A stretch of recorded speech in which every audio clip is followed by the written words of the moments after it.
Thanks for tuning us in here on the Weather Channel. I'm Jeff Morrow in the Weather Channel Forecast Center. We continue to monitor a major storm system swirling about just off the New England coast. Just south of Cape Cod right now is the center of this system. You can see it on the satellite picture behind me. There have been reports of major coastal flooding in parts of Massachusetts, also some coastal flooding out on Long Island, and also very near New York City and up around the Boston area. We've had some reports of some houses being swept into the ocean in Gloucester, Massachusetts, Swampscott, and Nauset Beach out on Cape Cod. The governor of Massachusetts has declared a state of emergency in some of the coastal counties. That's how bad this storm system is. It is being compared to some of the major storm systems of the past, like the blizzard of 1978 and also the Ash Wednesday storm of 1962. Here's some of the wind gusts. We're having a wind gust right now at Chatham, Massachusetts of about 72 miles per hour. Some of the other wind gusts well up into the 40s, 50s, and of course some 60s too, and that is really piling the water into parts of southeast New England, particularly out here on the Cape.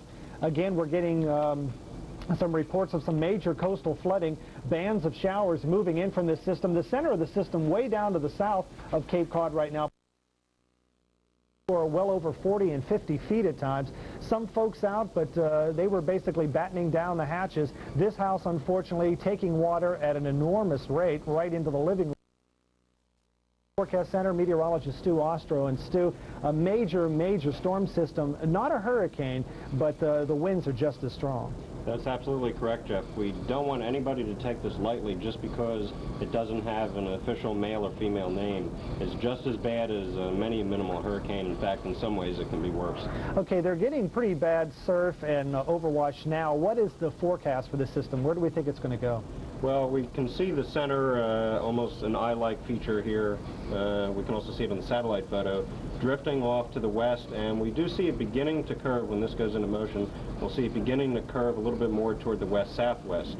Now, there's some good news and bad news in that. The good news is that the center itself will miss land, and it also will be weakening during the day Thursday. The bad news is there's plenty of wind out away from the center. In fact, some of it's starting to come on shore here in southeastern Massachusetts, and also the storm's going to sit somewhere in this region for a good day or two, so the winds are not going to decrease all that much. So places that are getting some pretty nasty conditions now may actually see some fairly